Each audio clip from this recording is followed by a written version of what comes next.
Hola, en esta segunda clase de esta semana continuaremos viendo técnicas de demostración del curso de Introducción de la Matemáticas Discretas.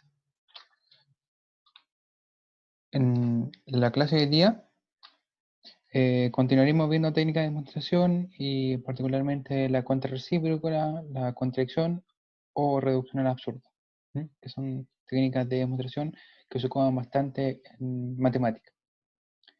Le vuelvo a recordar que todo esto que tiene que ver con técnicas de demostración abarca un rol muy fundamental en las matemáticas, que es demostrar que dos proposiciones son equivalentes, ¿ya? Cuando uno demuestra un resultado matemático, un teorema, en la mayor parte de ellos, siempre uno lo que dice es que cierto resultado es equivalente a cierto otro resultado, o cierta ecuación es igual a otra cierta ecuación. En todos esos casos lo que está siempre haciendo es demostrar que ambos son equivalentes, ¿ya? Y cuando algo es equivalente, cuando tiene el mismo valor de verdad, ¿ya? Siempre cuando ambas son verdaderas o cuando ambas son falsas al mismo tiempo. La gran gracia de lo que hemos estudiado hasta el momento es que sabemos que dos proposiciones son equivalentes cuando se tiene esta caracterización de la equivalencia dividida. Es decir, cuando uno, para demostrar una equivalencia, basta con que primero se dé el tiempo de demostrar que P implica Q y después se dé el tiempo de demostrar que Q implica P. Esto nos dice que uno de los principales componentes de la lógica y de las matemáticas en sí es trabajar con implicancias P implica Q, ¿no? Entonces, todo lo que trasciende o lo que importa en lo que son técnicas de demostración es de alguna u otra manera reescribir lo que significa P implica Q. Y para entender bien lo que significa P implica Q, uno debe analizar la tabla de verdad, ¿ya? La tabla de verdad nos dice lo siguiente. Nos dice que la proposición es P implica Q, es solamente falsa cuando uno está en este caso, ¿ya? Es decir, lo que uno debe probar siempre, y esa es la forma de, mm, de pensar que ustedes deben tener, cuando esto es falso, ¿ya? Es cuando este es verdadero y cuando este es falso. Entonces, lo que uno siempre debe intentar probar es que uno nunca cae en ese caso. Entonces, ¿qué es lo que hace uno? Uno supone siempre que esto es verdadero y de alguna u otra manera demuestra que está en este caso de acá arriba, no en el caso de acá, es decir, que Q es verdadero. ¿Mm? Todas las técnicas de demostración se basan en reescribir esa idea fundamental que uno tiene, que es no caer por ningún motivo cuando uno intenta demostrar P implica Q en este caso. Entonces, lo primero que haremos es lo que se llama la contrarrecíproca. Esta propiedad es muy importante en matemáticas y es una forma equivalente de escribir lo que es una implicancia. Si la implicancia P implica Q, es equivalente a decir no Q implica P. ¿Mm? Es algo muy usado, ¿ya? La demostración de esto, esto es un teorema, como todo tipo de resultado matemática debe ser demostrado. Uno puede ser demostrado con tabla de verdad y dos con álgebra booleana, ¿ya? La forma en que lo vamos a demostrar va a ser con álgebra booleana, ¿no? Así de esa manera tienen más práctica en esto. Entonces, ¿cómo inicia la demostración de esto? Siempre que uno se enfrenta a una implicancia y les pidan trabajar con álgebra booleana, lo primero que uno hace es reescribir la caracterización de la implicancia. Es decir, la implicancia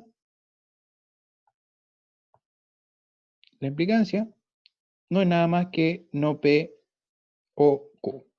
Eso es lo que se llama caracterización de la implicancia. Es decir, eso es equivalente, ya lo saben y lo pueden ocupar siempre. Luego, lo que uno hace es reescribir esto de manera bonita, ¿ya? De manera bonita me refiero a lo siguiente, ¿ya? Y esto ya es más porque uno está acostumbrado a hacer este tipo de ejercicios y uno ya sabe hacia dónde, a qué dirección van. Entonces, escribimos el Q como no Q, que eso sabemos que es equivalente por doble negación. Esta es la propiedad que se está ocupando en este momento. Es decir, esto que está aquí es equivalente a esto que está acá. Luego, lo que se hace en ese caso, podemos usar conmutatividad e invertir el rol de el no Q y el no P. ¿Mm? Nos queda escrito de esta forma, de esta forma que está aquí. ¿Mm? En esa forma en que está escrito de esa manera, se ve de manera más clara que utilizando la caracterización de la implicancia, vamos a tener que es no Q implica no P. ¿Por qué? Porque ustedes en la mayor parte de los casos se la aprenden de esa manera, en ese sentido. La implicancia es igual a negar el primero, se está negando el primero, ¿m? Se está negando el primero acá, y se está poniendo no Q. En este caso es no o no Q. En la proposición que aparece acá es no Q. Por eso que queda igual. Y esto debería ser P. Este debería ser, que es un error, lo arreglamos el tiro, este debería ser P. No P, que es exactamente lo que aparece acá. ¿Mm? Entonces, si lo quieren ver en esa dirección desde la última línea hacia arriba, que es la que mayor parte se aprenden, de la acreditación de la implicancia, sería una implicancia, no Q implica no P, sería como negar la proposición Q y escribir O lo que está acá, o P en este caso. Por eso son equivalentes. Y eso es la demostración de la propiedad o de lo que se llama la contrarrecíproca.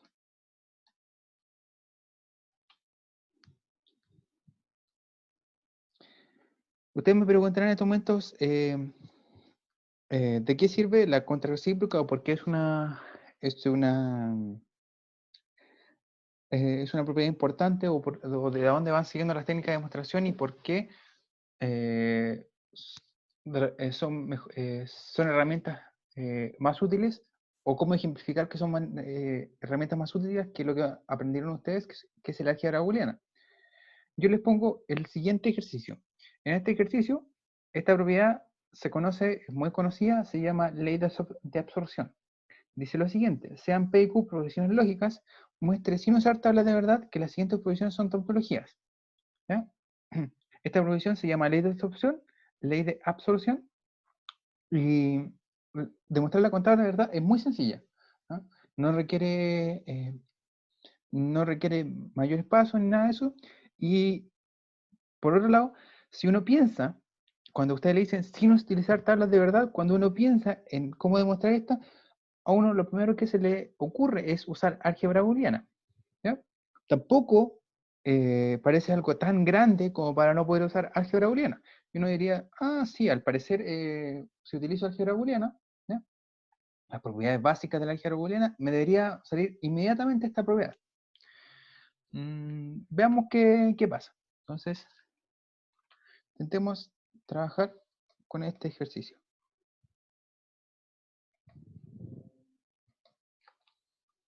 Lo pegamos acá y lo tenemos ahí. Entonces, ¿qué es lo que nos dice? Tenemos que mostrar lo siguiente. Entonces, ustedes dicen, bueno, si debo utilizar álgebra booleana, escribo P y P o Q para hacer este primero de acá, para hacer este de acá, e intentamos de alguna manera reescribirlo utilizando lo que conocemos de las leyes del álgebra booleana.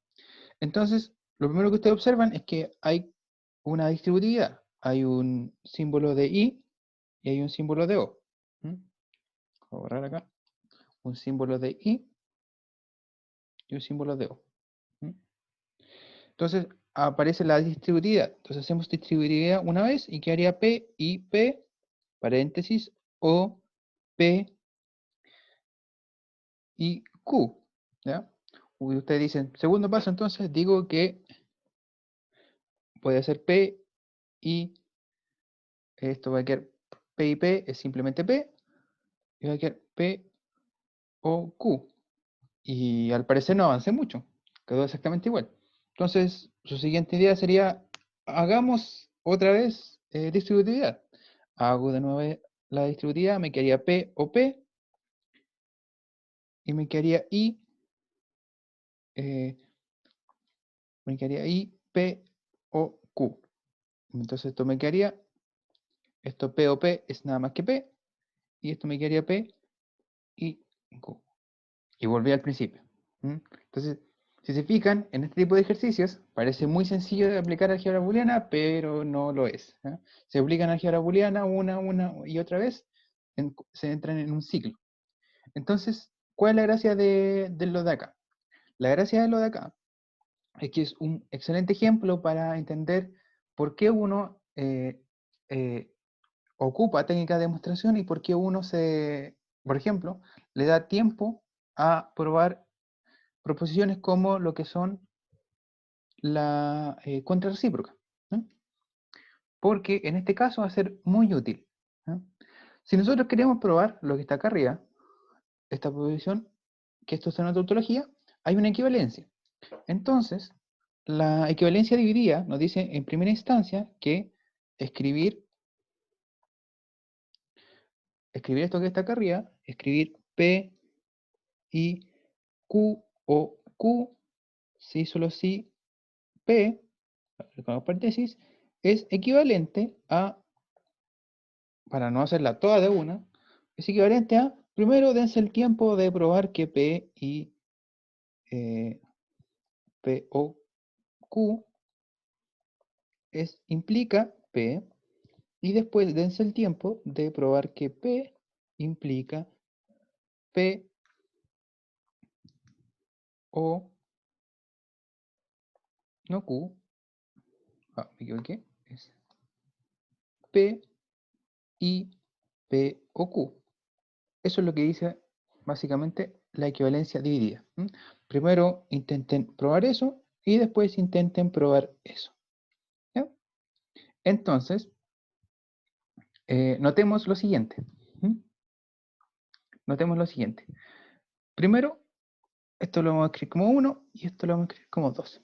Primero, notamos que cuando yo les dije que deben demostrar una implicancia, el único lugar donde es realmente, o el único contexto donde es realmente importante ponerse, o en el caso donde es importante ponerse, es cuando esto de acá es verdadero.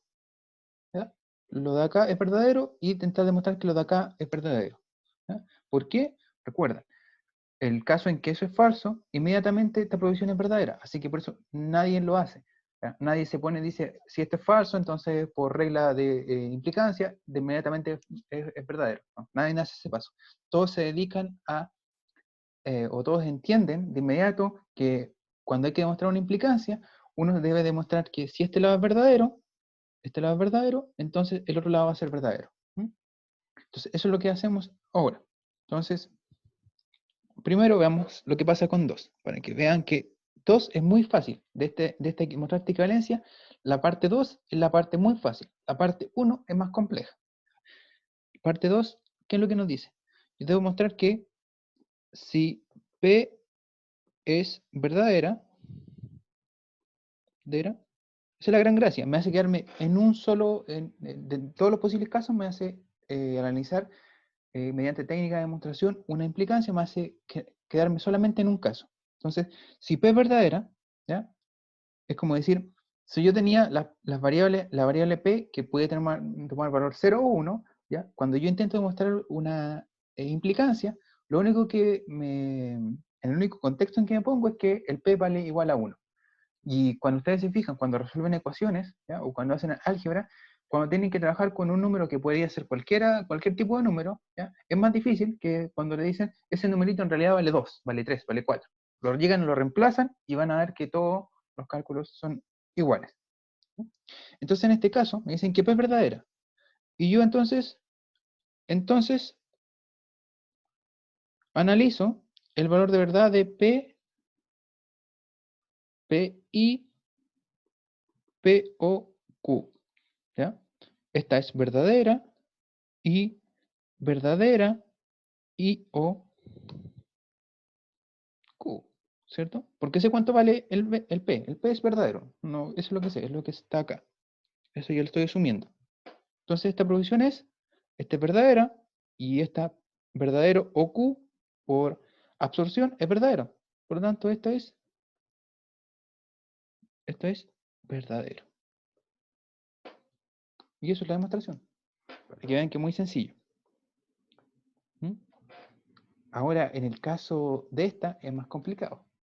Porque como hay una combinación de cosas, entender cuándo esto es verdadero, habría que ir a la tabla de verdad y empezar a verificar cuándo esto es verdadero, cuándo pasa lo de acá y todo lo demás. ¿Cierto? Porque es más complejo. Hay un montón de proposiciones eh, que están jugando un rol en este lado de acá. Entonces, suponer que esto es verdadero no me da tanta información como esta que está acá. Suponer que esto es verdadero me dice al tiro, P tiene un valor de verdadero y listo, lo reemplazo y da verdadero. Pero, ¿qué es lo que me dice la cuenta recíproca?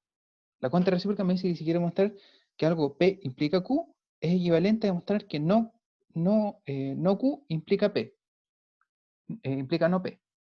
Entonces, en el 2, yo lo que tengo que demostrar, ¿ya? 2 es eso que está aquí por contra recíproca, ¿ya? ¿Qué es lo que tengo? Lo que tengo es que demostrar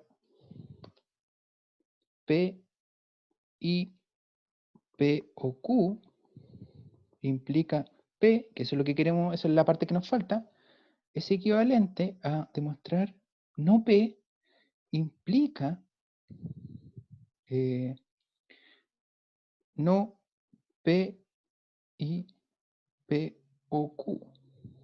Eso, ¿cierto? Eso nos dice. Si quieren escribo simplemente con curita de chancho, ahí. Entonces, ¿qué es lo que puedo hacer? Ahora, como acá hay solamente una proposición a este lado, está el no P, ¿ya? Lo que debo suponer, puedo ocupar más o menos el mismo argumento de antes. Puedo suponer que esto de acá es verdadero. Entonces, si no P es verdadero, tenemos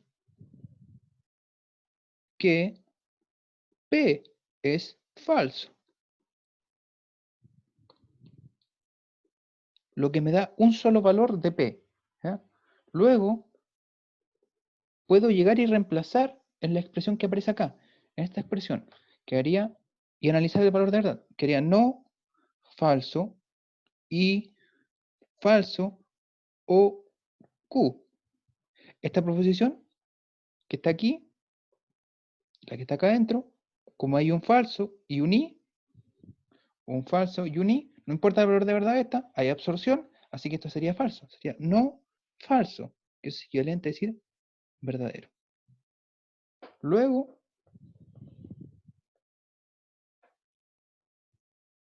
no P o P, P y P o Q es verdadero. Y ahí está listo. ¿Mm? Esa fue una forma en que demostraron inmediatamente esa equivalencia mediante dos pasos. ¿Mm? Obviamente, esta es la primera vez que ustedes lo hacen, la primera vez que ustedes argumentan, ya es más difícil, ¿ya? Pero la idea fundamental es que ustedes vayan agarrando costumbre en esto, ¿ya? Y siempre entiendan la gracia de que siempre que uno demuestra una implicancia, supone que este lado es verdadero e intenta demostrar que ese lado es verdadero, ¿ya? La gran gracia es que en este caso se fijaron que era bastante más sencillo suponer, o daba bastante más información, que realmente eso no importa. Este lado, de suponer que este lado es verdadero, daba mucha información. Te dice al tiro, te restringe y te dice, estás solamente en este caso. Suponer, por ejemplo, que esto es verdadero, es medio ambiguo, no te dice mucha información. ¿Ya? Y en ese caso, sale mejor ocupar una contrarrecíproca, porque la contrarrecíproca me va a decir que solamente supone que este lado es verdadero, y uno va a mostrar la otra. ¿Ya? A ustedes les voy a dejar que hagan ese para que intenten repetir los mismos pasos, ¿ya? Intenten repetir la misma tipo de argumentación. Es decir, escriban esto como escribir esto y escribir esto, de manera muy similar. Van a ver que un lado va a haber una implicancia 1 y una implicancia 2. Una implicancia va a ser muy fácil, va a ser los mismos argumentos, y en la otra intenten probarlo con la contrarrecíproca.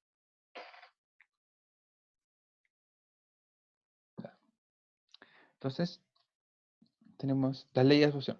Por si acaso, las leyes de absorción son muy importantes y ahora si a futuro ustedes ven algún tipo de ejercicio donde quieran ocupar esta, ¿ya? Ocúpenla, sin ningún problema. Si quieren hacer álgebra booleana con leyes de absorción, ocúpenla, ningún problema. ¿Ya?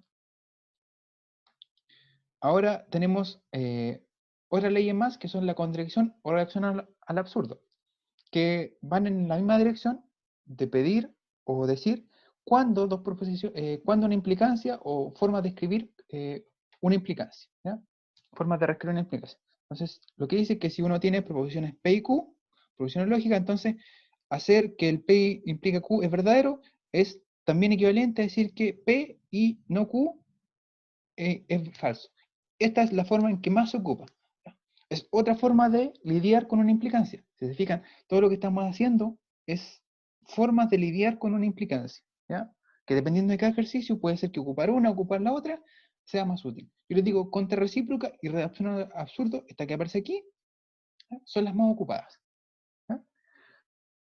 Otra forma equivalente es que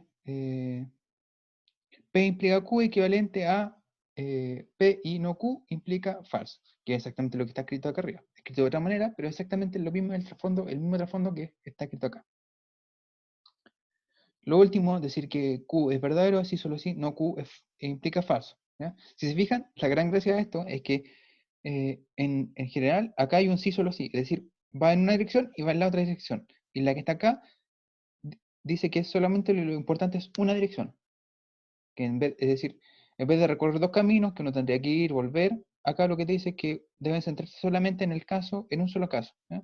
En el decir que cuando esto es falso, va a implicar necesariamente falso. ¿Mm? Y esas serían lo que es la contradicción al absurdo. ¿Mm? Desde mi punto de vista, lo que más uno ocupa es esto que está aquí. ¿Ya? Cuando uno quiere hacer reducción al absurdo y quiere mostrar la implicancia P implica Q, lo que uno debe hacer, lo que se llama reducción al absurdo, es suponer que P y no Q es verdadero y de alguna manera llegar a algo que es falso. ¿Ya? Esa es la forma y es otra forma de lidiar. La gran gracia de lo de acá es que está presentando más información incluso. ¿Ya? Yo les digo, ahora, también como ejercicio les puedo dejar a ustedes volver a intentar demostrar lo anterior, la ley de absorción, ocupando reducción al absurdo, para demostrar esta implicancia que aparece aquí mediante reducción al absurdo. Y se van a dar cuenta que también resulta muy fácil. Es decir, debo asumir que esto es verdadero y que este es falso. ¿Ya? Y ahí van a poder usar incluso álgebra booleana y lo van a tener hecho. ¿Mm? También es un muy buen ejercicio. ¿Mm? Entonces, les dejo eso y eso sería la clase de hoy.